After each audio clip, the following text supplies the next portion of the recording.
At some point, shitstorms are no longer required in the way that they used to be. I'm not saying no challenging intersections where everything comes together at a culminating fashion won't appear to you. They will continue to appear. You continue to have beginnings of your chapters and endings of your chapters. Beginnings and endings, learnings and integration and expansion, etc.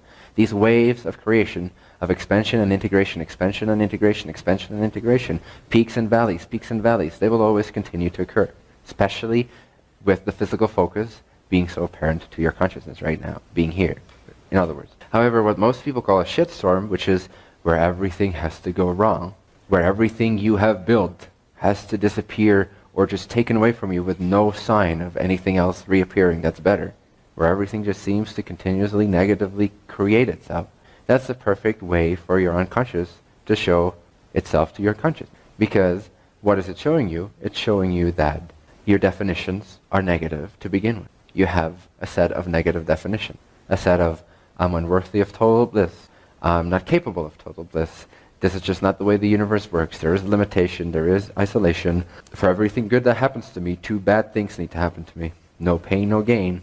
All these beliefs start to show up for you, which is a good sign. It means you're transcending them.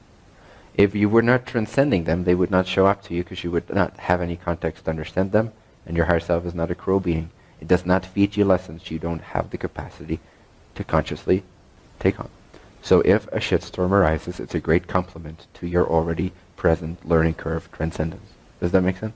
The shittier the storm, the more capable you have become. Does that make sense? So first of all, it's a compliment. And when you define the next upcoming shitstorm in that way, and you start seeing it as a beautiful cyclone instead of a shitstorm, and you see it as a bliss storm, then you're already at least halfway, if not 80 to 90% there to extracting all the benefit that that bliss storm or cyclone is there to show you to begin with. The thing it wants to show you most is that you have control over how you define your circumstance. Now, if at the first inkling of the shitstorm arising, you start to immediately program yourself to define it in the most blissful way, you've already learned almost all lessons that it has to show you. And it will not be a shitstorm, it will actually turn out to be a bliss storm. What starts out as a shitstorm can be immediately turned around to become a bliss storm, depending on how you realize your freedom, to what extent you realize you're free to define that moment. Yes, shitstorm appears in your old definitions, but in your new definitions, that's no longer a shitstorm. It's now amazingly appreciated and a sign of your ascendance. And so you're absolutely stoked at the sight of your shitstorm, which is now your bliss cyclone, and it will spin you into orbit. Whee! So use your shitstorms wisely, so that they, in that fashion, will never have to show up because they won't be relevant for you to see anymore. They have been integrated, all benefit has been extracted and learned, which is, this is not a shitstorm, this is your own self talking to you, which is benign and blissful once you get that. And then it can start to communicate to you in, shall we say, lighter ways, more enjoyable ways. Less destructive, less chaotic, less random, less unconscious ways. It can start to simply communicate to you. And now, at some point, you start to learn most of your lessons before they ever have to be made manifest. Most of them. Not all of them, but most of them. You start to learn on the level of imagination because you become snappier. You become more attentive because you start to see more how you communicate with yourself and that everything is an inseparable self-creation. So now at the first sight of a negative thought, you're already paying attention to what your vibration beyond that thought was. Why did I even have a negative thought? Oh, I must have had the conviction that there's a lack of money, or there's a lack of this, or there's a lack of... Ah, awesome. Lack does not exist in the universal I. So let me align myself with the universal I, which is infinite abundance, infinite, endless parallel realities. Anything can change in a second, in a nanosecond. Abundance enough for everyone. Ah, thank you. Boom. Now you feel totally different about that same scenario. And you've learned before it has had to been manifest in terms of bankruptcy or anything like that, for example. Does that make sense? So you paid attention to your vibratory state.